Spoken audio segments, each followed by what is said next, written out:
Welcome to EPG Pathshala. I am Dr. Shayantani Pal, Associate Professor, Department of Ancient Indian History and Culture, University of Calcutta. Today our subject is Indian culture, the paper is Indian epigraphy, and the subject we will discuss today is copperplate charters. Now copperplate charters are charters written on sheets of copper. We find a large number of copperplate charters throughout India, throughout actually the Indian subcontinent, including Southeast Asia from the period 600 CE to 1300 CE. So, in this topic we would like to discuss why the issuance of copperplate charters increased during this period and why we find the copperplate charters in earlier period. These are some topics which we will discuss today. Now, our learning objectives are the copperplate charters and their general features, the emergence of the copperplate charters, the textual background of the copperplate charters, the pattern of copperplate charters and the changes in the pattern of the copperplate charters, the study of different sections of the texts written on copperplate charters, the donors, the recipients, the tenure and the privileges of the land granted, the debates on the impact of land grants and different types of land grants. Now, the general features of the copperplate charters. Copperplate charters record religious land grants. Such land grants were normally tax free and permanent in nature. That is why they were written on permanent documents like sheets of copper. The practice of issuing copperplate charters began in the 4th century. In Sanskrit, the copper plates are known variously as Tamra Shasana, Tamra Patta and Tamra Pattika. Now, the emergence of the copperplate charters. Inscriptions of the Shatavahanas refer to some Pattikas. As we have already discussed, Pattika is the Sanskrit term for charter. In cave number 3 at Nasik, we have 3 inscriptions which has a similar format like the copperplate charters of a later period. These inscriptions might be copies of the actual Pattikas which we do not find. They were probably issued by the Satavahana kings and they were written by the recipients of the gifts on the cave walls to proclaim the donation of the rulers. So, as you can see, these writings were actually engraved by the recipients and not by the donors. The case is not the same in the copperplate charters. All the copperplate charters were written by the issuing authority. Now, the earliest land grants, the earliest series of land grants we find only in the 4th century in different parts of India. Here are some examples of the different copperplate charters which belong to the 4th century. One is the grant of Bhulunda. This Bhulunda is a king in the Bagh area in the western part of Madhya Pradesh. His copperplate charter is dated in the Gupta era 47 which comes to 367 CE. Then we have the one copperplate charter of a king called Ishvara Rata from Kalachala which is in Kathiawar, that is also dated in Gupta era in 47 CE, 47 Gupta era, that comes to 367 CE. Then we have 2 copperplate charters from Eastern Deccan in Moidavolu which is a village in Andhra Pradesh. Moidavolu plates of Pallava Shiva Skanda Barman, and then we have another copperplate charter of the Vakataka king Vindhya Shakti I from Western Deccan from a village called Basim. Now, you can see there are some phrases which are almost similar. Look into the left side of the column.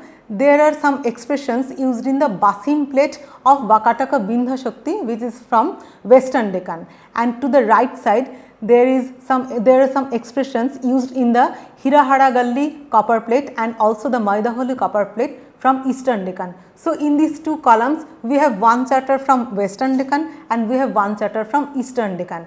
Please note that some of the expressions are similar. As for example, look into number 7, Abhara Pappesa and Avhara Pappesang. So, this means that the Bharas, that is the Bhattas, the Bhattas are the soldiers, they should not pravesha, they should not enter the gifted land. So, this expression is similar in both the copper plates. Then look at number 2, Arattha Sang Vinayika and Arattha Sang Vinayikam. The both are the same type of expression. By this the gifted land was made free from the administrative control of the state. So, why there are similarity between two copperplate charters issued in two areas, Eastern Deccan and Western Deccan? These are some facts which we would discuss in this lecture. Now, the textual background of copperplate charters. The textual background or how a copperplate charter should be written has been discussed by different authorities, different Dharmashastra writers like Yagyavalkya, Narada, Brihaspati. Here we have a quotation from Yagyavalkya, who has been assigned to first to the 3rd century CE. He says, when I quote, when a king makes a gift of land or bestows a nibandha, he should execute a writing about the gift for the information of future good kings. He, that is the king, should issue a permanent edict bearing his signature and the date on a piece of cloth or on a copper plate marked at the top with his seal, and write down thereon the names of his ancestors and of himself, the extent or measurement of what is gifted, and set out the passages from the Smritis that condemn the resumption of the gifts. So, here Yagyavalkya gives a detail how a copperplate charter should be drafted. Here we have an example of an early copperplate charter, as we have already discussed, the Moidavulu copperplate of Pallava Shiva Skandavarman. You can see there are several plates, 1, 2, 3, 4, 5, 6 sheets of copper. They are tied together with the help of a ring, and there is a seal which is the seal of the issuing dynasty, that is the Pallavas, and it is written in Prakrit language, and all the early copperplate charters are written in Prakrit language, while the later copperplate charters are written in Sanskrit language. As this is an early copperplate charter, writing is in Prakrit language, and you can also see each sheet contains only 2 lines of writing, and the writings are also in very bold character. This is the plate of the Shiva Skandavarman. This is slightly later a copperplate charter. This is dated to the 5th century. This copperplate was issued by a Maukhari king, Harivarman, who was actually a subordinate of the Gupta emperor Buddhagupta. You can see the letters are slightly different, and this is also written on a single sheet of copper, not earlier we have seen as like in the Moidavulu copperplate, which contains several sheets. This is written in only one sheet.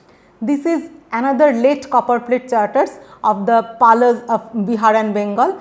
This is Mahendra Pala's copperplate charter from Jagjivanpur, which is a village in the Malda district of West Bengal. This belongs to the 9th century. As you can see the beautiful seal of the Palas at the top of the copperplate, and the writings are also standardized, and there are very short letters. They are not as bold as the Moidavulu copperplate charter, as also the Shankarpur copperplate. This is a very famous copperplate charter of the Chola king Rajaraja. This is called the larger Leiden grant. It records the donation of the revenue of a village for the maintenance of a vihara at Nagapattinam. There are several sheets of copper, most probably numbering 35 to 36. So, this is one of the very famous copperplate charters of the Pallavas. You can see the beautiful seal of the Pallavas containing a tiger, 2 fish and a bow. This is the sheets of the larger Leiden grant of the Chola king Rajaraja. Now, the structure of the text of the land grants. As we have already discussed that several authorities, the Smriti authors have prescribed how a copperplate charter should be formatted. So, we will now discuss the different sections of the copperplate charters. A copperplate should begin with a preamble, that is the introductory portion of the copperplate charter. It should contain an invocation invoking any god or goddess. Then it will contain the place of issue of the copperplate charter, then name of the donor and the address to the inhabitants of the gift area. Then a copperplate charter should contain the notification section. It should specify the gift, where it is located, the name of the village, the name of the administrative unit, etc. And then will introduce the recipient with, if he is a Brahmana, his Gotra, his Shakha, his Pravara, all this will be related, and then the occasion for which the land was gifted, the purpose of the land grant, and in some cases we also have a detail about the boundaries of the gifted land, where we can easily get an idea of the type of settlement within which the gift land was situated. Then the copperplate charter should contain at the end exhortation, the name of the conveyancer, the date, the name of the writer, the name of the engraver, with the authentication, which often contains the signature by the issuing authority, like as for example in this Kurukshetra Varanasi grant of Harshavardhana, at the end we have a beautiful signature of King Harsha. Now the format of the copperplate charters. We will now discuss the format of 3 copperplate charters of Harshavardhana. One is the Kurukshetra Varanasi grant, the next is the Bashkhera copperplate, and the next is the Madhuban plates. 3 copperplate charters of Harshavardhana, all of them contain the similar format. They begin with a grand description of the Jayaskandhavara. A Jayaskandhavara is actually a temporary camp of victory from which copperplate charters were issued. Next, the genealogy of the family beginning with Naravardhana has been stated. It ends with Harshavardhana, the issuer of the land grant. Then Harsha addresses the hearers of the order of the grant, which begins with the phrase Samupagatan, which means that those who have assembled to listen to the order of the land grant. Next comes the location of the granted land or the granted village. Sometimes plots of lands were granted and sometimes one village or several villages were granted. The privileges to be enjoyed are described along with the tenure of the land. Then the recipient Brahmana has been introduced with reference to his Gotra and Shakha. Then instruction has been given to the villagers to obey the command and transfer all dues to the recipient. Next follows the verses of benediction, which are quoted from the Smritis, and the charter ends with reference to the Dutaka. Dutaka is one who communicates between the king and one who requires land, and the engraver and the date. So, this is a format which is maintained in all the 3 copperplate charters of Harshavardhana. Now, I will give some example of the description of how a description of a Jayaskandhavara in the Khalimpur copperplate charter of Dharmapala occurs. It says, I quote, "Now from his is Dharmapala, from his royal camp of victory pitched at Pataliputra, where the manifold fleets of boats proceeding on the path of Bhagirathi make it seem as if a series of mountain tops had been sunk to build another causeway for Rama's passage, where the brightness of the daylight being darkened by densely packed arrays of rutting elephants, the rainy season with its masses of black clouds might be taken constantly to prevail, where the firmament is rendered grey by the dust dug up by the hard hoofs of unlimited troops of horses presented by many kings of the north, and where the earth is bending beneath the weight of the innumerable foot soldiers of all the kings of Jambudvipa assembled to render homage to the Supreme Lord." Now, as you can see, this is a grand description of a Jayaskandhavara, not to be taken too literally, and this type of elaborate and grand description of the Jayaskandhavaras normally occur in the copperplate charters of the regional rulers who ruled from the 8th century onwards. In his copperplate from Jairampur, there are 20 Agroharas of the place concerned. They have been, all of them have been addressed in the copperplate charters. Then the Hiranya Samudayikas, the Mahamahattaras, the Pradhanas and the Adhikarnas. So, there are several social groups who have been addressed in the copperplate charters. Then the charter addresses the present and future officers assembled at Shweto Balika Vithi. The Shweto Balika Vithi is the location of the land grant. They are, who are they? They are the Karta Kritika, the Uparika, all of them are royal officers. The Karta Kritika, the Uparika was the provincial governors, the Kumaramatya, the Rajanaka, the Vishayapati, the Tadayuktaka and others subsisting on the grace of the king. The officials of Dandavukti. Dandavukti is a territory which we included the southern part of present West Bengal and also some parts of Odisha. the Mahasamanta, the Maharaja, the Viniyuktaka. So, you can see several officers were addressed in the copperplate charters. Then the Kumaramatya, Rajanaka, Vyavaharins of the Bithi, the Vishadhikaranas, the Mahamahattaras, the Mahattaras, the Pradhanas, the Karanikas, all of them have been addressed, and address have been made to the witnesses. The Pustapalas, who were the Pustapalas? They were actually the record keepers, and also address have been made to the Dharma Karanika. So, these are the several persons who have been addressed in the Jayarampur copperplate of Gopachandra, who is a local ruler. Now, let us see who were the persons addressed in the Khalimpur copperplate of Dharmapala, who is a ruler of the Pala dynasty of the 9th century.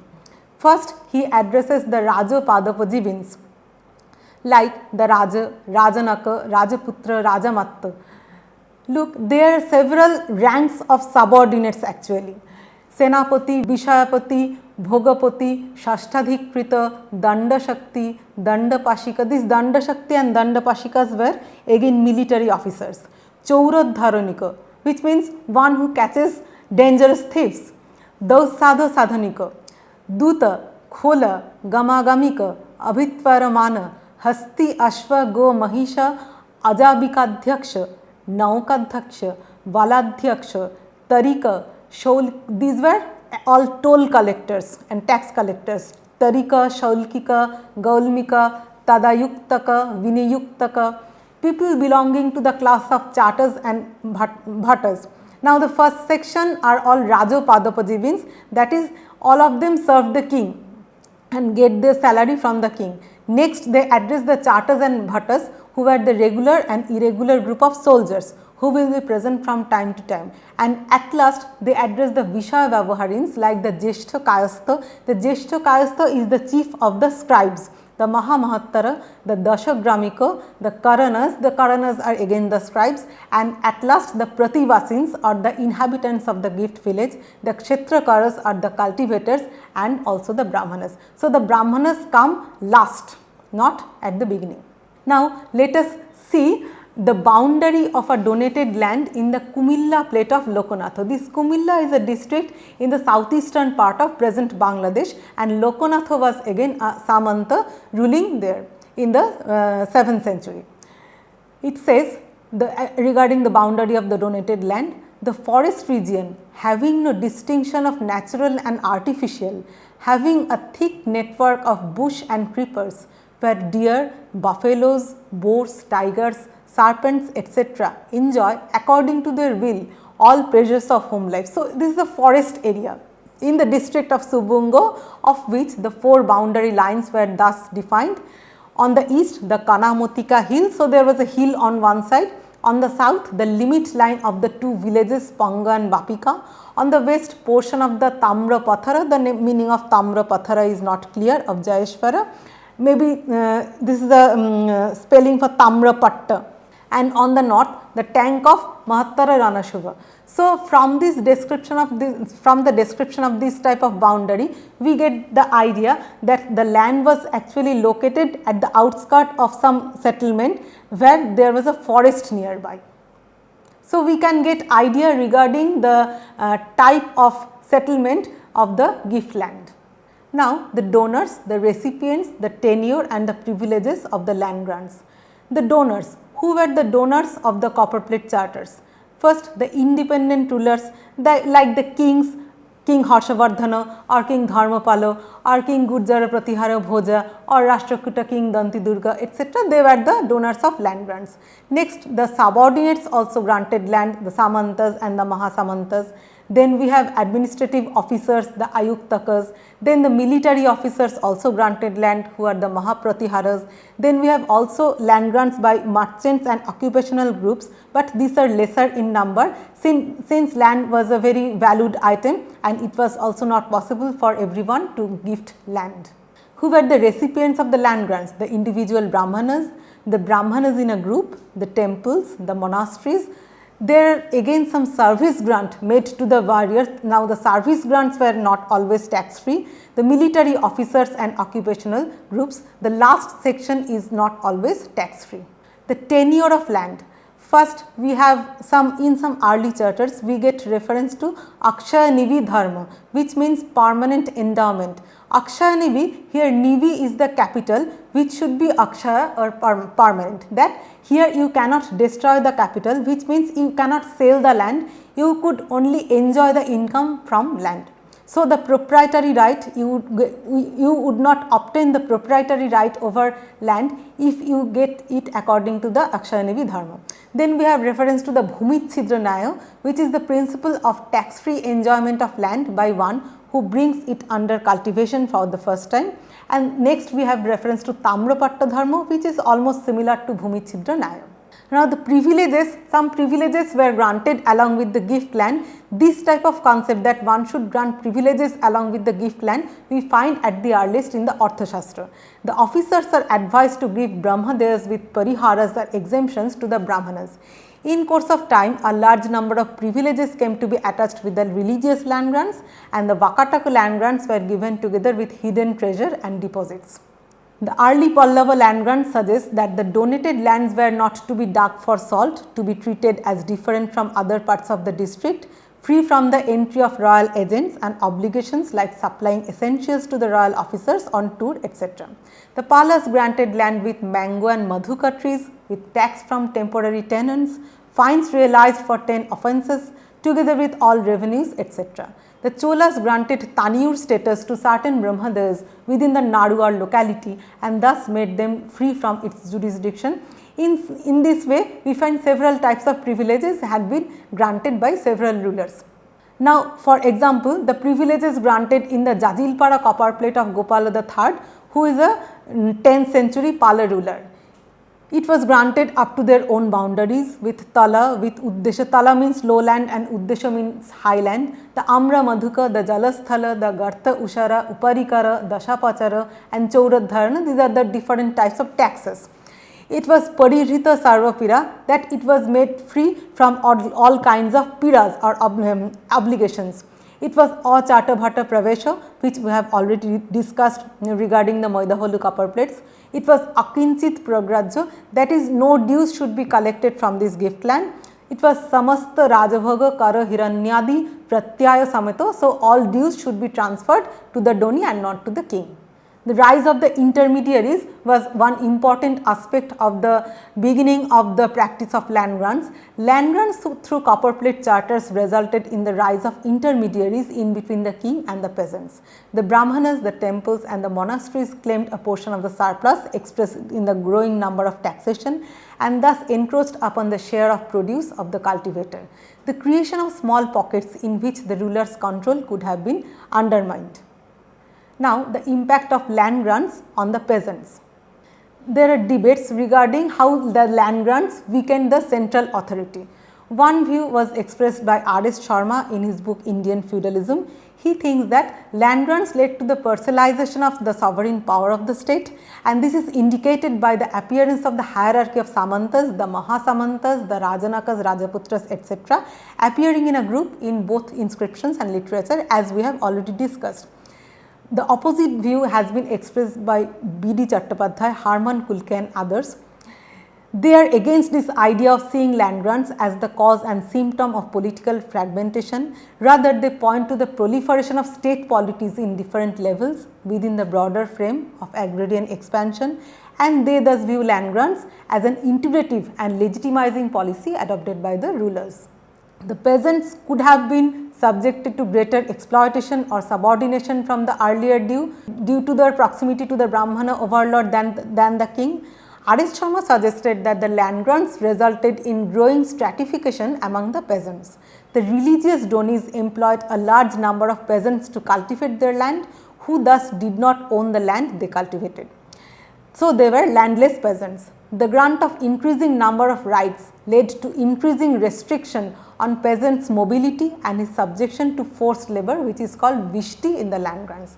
Now, Harbans Mukhia on the other hand argues that peasants exercised absolute control over their production in the early medieval period. R.S. Sharma thinks that in such cases the peasant could be compelled to produce certain cereals which were needed by the donee. The charters simply transferred the income from the villages to those institutions and nothing more. It is a debatable point then whether the grantee could impose fresh imposts upon the villagers. DC Sarkar argues that the Doni had no right to collect the dues and he could hardly impose any new ones. So, this is a view contrary to R.S. Sharma. Now, some examples of different types of copperplate charters. There are some copperplate charters which have been regarded as spurious. So, there are also fake copperplate charters which were probably manufactured by the Donis.